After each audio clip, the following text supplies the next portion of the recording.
You're listening to the Bring the Thunder podcast, a podcast by fans for fans. Yes, you are. Welcome back, everybody, to another post-game little episode here from Joe and I. We are going to be covering OKC taking on the Warriors tonight at 10 o'clock Central. Late game for sure. This is going to be an interesting one, but both teams having a pretty decent season for the Warriors. Obviously, OKC going off just right now, but Warriors just now took down the Pelicans. OKC's coming off that tight win against Portland, but we're going to just kind of jump right into this game and break it down. So, Joe, what do you got for us to start this off? Yeah, we'll start off with the expected lineups tonight, which are banged up on both sides of the ball here. For the Thunder, it's SGA, Cason Wallace, Aaron Wiggins, which I'm very excited to see, J-Dub and Chet, with Caruso, Lou Dort, Isaiah Hartenstein all out. Obviously, Nikola Topic remains out as well. Mm-hmm.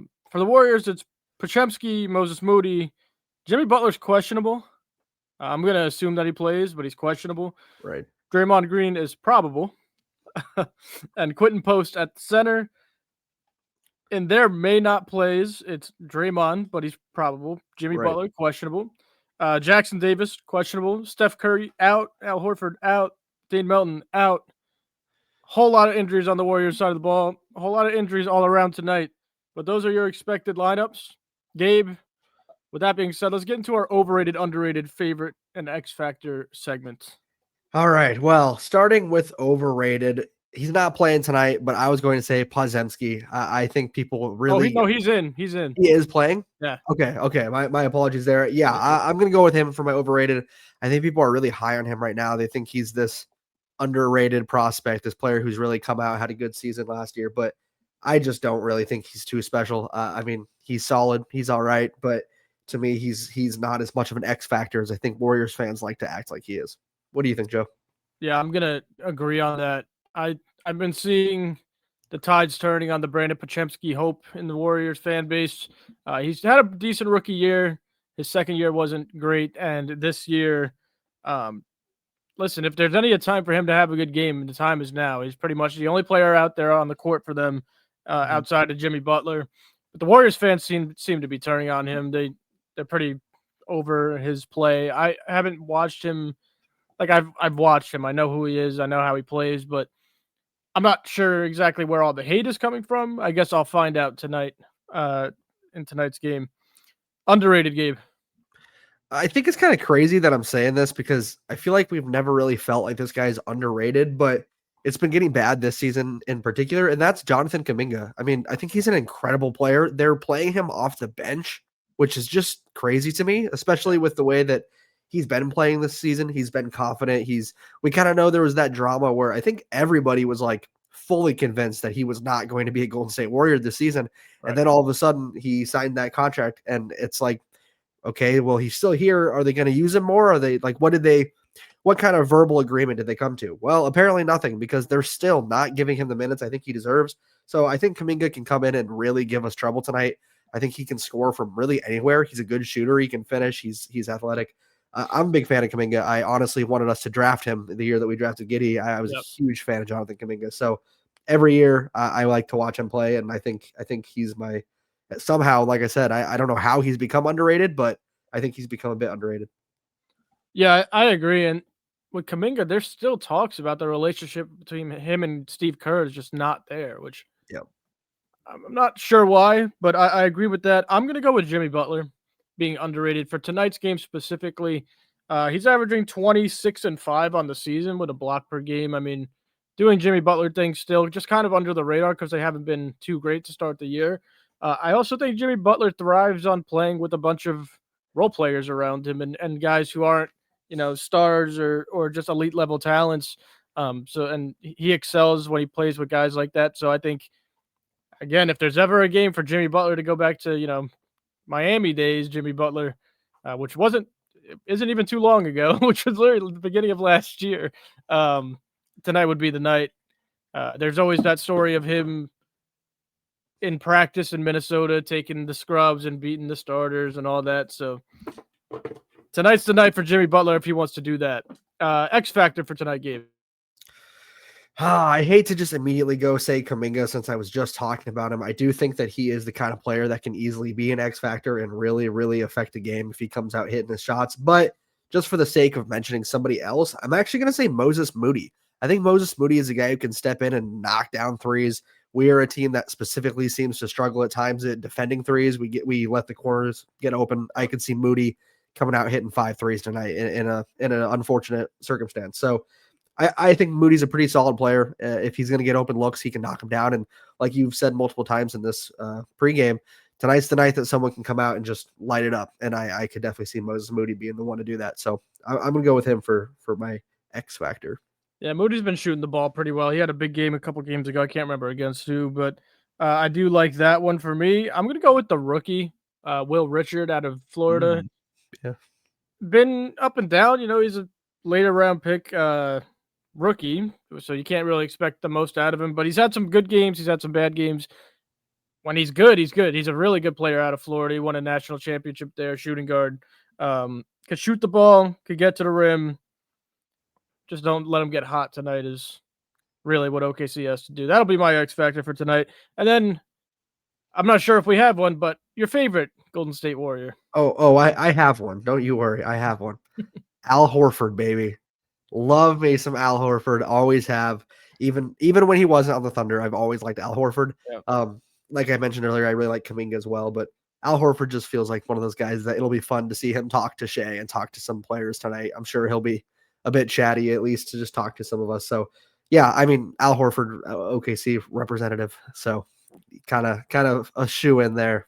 Yeah. I'm just gonna go with Steph. I like Steph Curry when he plays. He's exciting as hell to watch.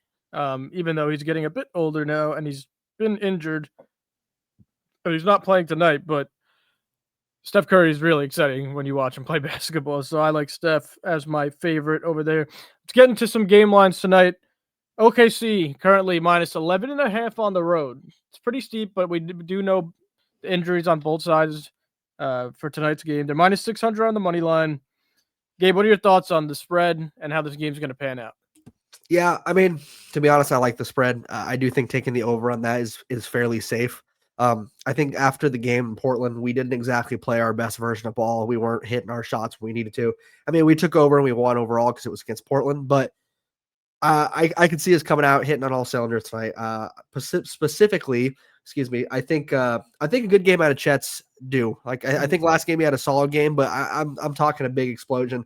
He usually plays good against Golden State. We know last year he had a ridiculous game, including the buzzer beater, but he's a great player for this like general game, this matchup. I think he'll stand out. But what was the other line? It was spread and then I just mentioned the money line, just the money line. 600. So yeah, I mean, frankly, I'll be disappointed not just because we lose, but this is not exactly a good Warrior squad right now. I mean, you can never count Jimmy out. Jimmy's one of the few players that you could literally, like you mentioned with Minnesota, we've seen this happen where he can take pretty much anybody and make them better. So you can't count him out necessarily, but they're missing a lot of role players too. I mean, Tracy Jackson Davis is actually an incredibly helpful player on their roster, and having him out sounds like to me one of those games where Chet can eat.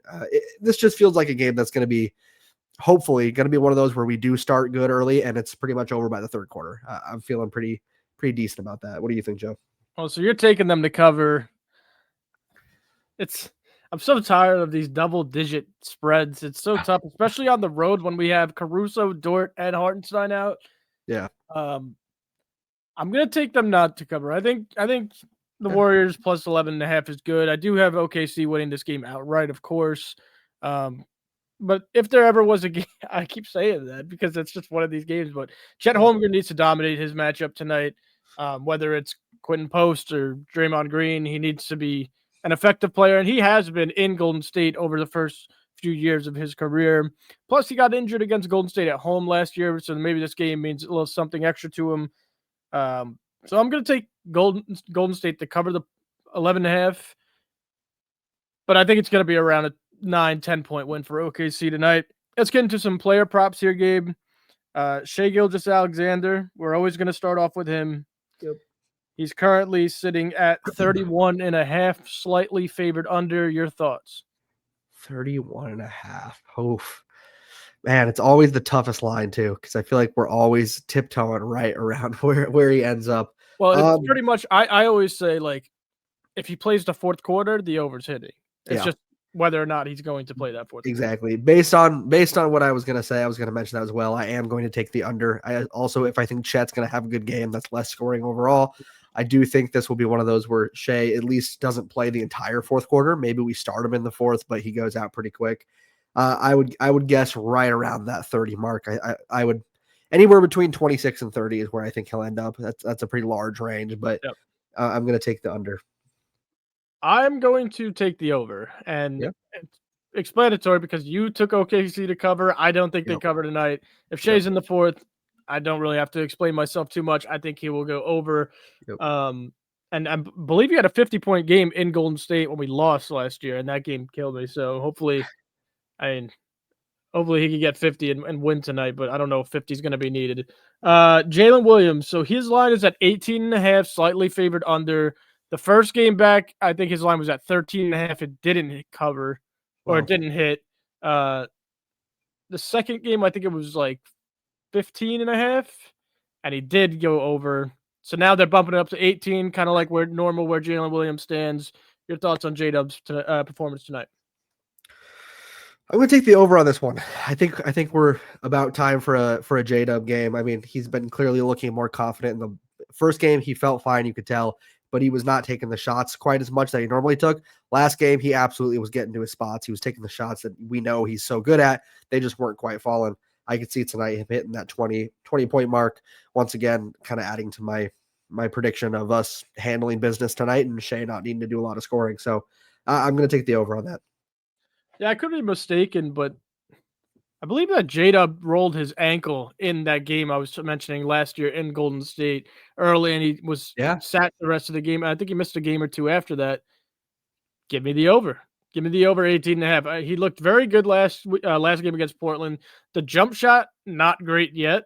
He had wrist surgery. He's been out for months and months. It's going to take some time, but he was getting to the rim. He was getting to his spots when he wanted that mid range. He gets to the line much better than he used to. That really started in the playoff run. He was starting to get foul calls and being aggressive at the rim. So I'm going to take his over. 11 points in his first game, 16 in his second game. I'm thinking a 20-point game for J-Dub tonight. I like his matchup as well against like a Moses Moody or whoever's guarding him. Right. Let's get into a few more here. Chet, kind of go full circle here. 16.5. I think that's a bargain, but I'll let you go first. I agree. I definitely think that's a bargain. I could see Chet getting a pretty easy 20 tonight. I really hope that ends up being correct because it just feels like the game that we've been waiting for from him. I mean, like I mentioned, he had a good game against Portland. If you look at the stats, he was successful, but we haven't had a game in a while from Chet where you just know he's on immediately. One of those where he just starts off hitting every shot. And I feel like tonight could be that night where he just kind of explodes. I mean, you mentioned his matchup is Quentin Post. Quentin Post is a big guy, but he's not quite as skilled as a lot of the bigs that are going to be guarding Chet. I think Chet can absolutely beat him off the dribble. I think he can beat him with the fade he's been working on. I just feel pretty confident with Chet's ability with this matchup. So I agree with you. I think this is a bargain. I would absolutely take the over on 16.5. I'm going to take the over there as well. And I don't want to keep going over. So it'll Yeah. pan. We'll do a few more and I'll tell you why. But the matchup tonight, Quentin Post, if that's going to be his primary matchup, no excuse not to go over. Chet plays better on the road. Remember the playoffs? Yeah. He shot better on the road. He's a road warrior. I don't know why. And with that being said, I mean 16.5. I think it's dangerously low to the point where I'm like, is this a trap? But I'm still gonna take the over. Yeah. Okay, let's get into a few other guys. I want to go to Aaron Wiggins because he is getting the starting nod tonight. 11.5 seems low, but I don't want to continue taking overs here. That's a tough one. That is a really tough one because you're inclined to say he's going to take the over since he's starting, but I feel like there's a lot of times where we almost feel like he plays better off the bench. I mean, there's times where he's that second line of scoring that just comes in and takes care of business. Man, I agree with you. I don't want to just keep saying over, but 11.5 does it feels low. So the way I'm thinking is we kind of do this one together. if he starts, is he going to get starter minutes tonight, or is Mark just placeholding him in the starting lineup and then we won't see him for like 2 quarters? So it's a tough bet. It is a tough bet. I'm going to say over. The reason I'm saying over is I do believe that not only will he get the starting minutes, but if the game goes the way I'm predicting it will, he'll be one of those players that plays more because the starters don't need this. The starters don't need to be in, and technically he's not a starter. He's just starting tonight. If that is the case, I do think he'll end up getting some not some late fourth quarter minutes, but just some of those like third to start of the fourth minutes that some other guys might not be getting, and that's kind of when Wiggins goes off. So unfortunately, I'm taking the over once again, but I feel good about that one as well. I felt good about all these, but we'll see. Yeah, I'm gonna take the over too, and you're gonna hear me out with the next player. Okay. I'm gonna take the over because there's 2 players on OKC that are ball dominant. No, not necessarily ball dominant, but really good with the ball in their hands off the bench. One of them starting, Aaron Wiggins tonight. Give me the over 11.5 on Wiggs. I'm going to take the under 13.5 on AJ Mitchell tonight. He's been fantastic to start the year. And that also seems like a really low line for a guy who's dropping 20, 17, 16 every night. Uh-huh. But I think it has to be one or the other tonight. I'm going to go with Wiggins over, AJ under. What are your thoughts on 13.5? I don't like these lines. Just to advise everybody, these lines are creeping me out. So I would take this with a grain of salt. I'm not going to lie. Yeah. I'm actually going to agree with you pretty heavily here. I think my reasoning is a little bit different. I do agree that's going to be one or the other, but I think AJ is one of those guys that ends up getting benched like he is a starter. I could see Mark resting him if we're winning a game pretty easily. I don't know if AJ. I think I'd feel more confident betting AJ, like honestly, like betting him on the assist side of the ball more than the scoring tonight. I would feel more confident about him moving the ball around and handling things like that rather than scoring tonight. So I hope that doesn't come back to bite me in the butt because, like you said, I mean these are weird lines. These are very strange lines. They're kind of all over the place. There's a lot of scoring for OKC based off these lines, and you can't just take over on all of them. So I'm going to agree with your statement that one of them's going to score, and I think this one that's getting the start will be the one that comes out. And these lines are super weird because the over-under is only 223, which isn't relatively high at all. So I don't know. But with that being said, don't lock in a bet just because of what we're saying is what we're getting at here. Definitely do some of your own looking, but at the same time, place one tonight though. I'm not gonna lie. At the same time, as you guys know, we feel like we do pretty decent when it comes to this kind of stuff. Oh, we've been nailing. We're on like an 80% clip right now. This is kind of the first one where I think there's been a decent amount of disagreeing, not in a bad way, but we both gave our opinions on it. So if you agree with one side, feel free to absolutely dive into that. But like we said, these are strange lines, definitely strange. So don't just blindly go full force here for sure. But yeah, I mean, I think there's one more thing I did want to mention as well. Isaiah Joe, for me, his line is at least on DraftKings, his line is pretty high as well. We are taking these lines from DraftKings, by the way, everybody. Now I lost it, of course. I just had it. Where'd it go? There we go. His is at 11 or 10.5. So that's another player who it's like, oh man, like does he? I would take the under on that, but that's a tough one as well. Does he come in and just knock down his threes? He's averaging 13 a game. Like these are tough lines. They're expecting a lot of scoring from us tonight based off these lines alone. So it would be interesting to see how this game plays out. Yeah, I think my most confident pick, if you guys do want one, my most confident tonight is that 16.5 for Chet is too low. Taking the over on that for sure. Yeah, I agree with that for sure. But with that being said, everybody, we appreciate you all who are listening, joining the lives after the game, commenting. If you are enjoying the content, like the video, subscribe to the channel, and come join us live late at night after this game. We will be live for you 10 p.m. Central start. So we'll see you at like 12:30 Central time. But Gabe, close us out here.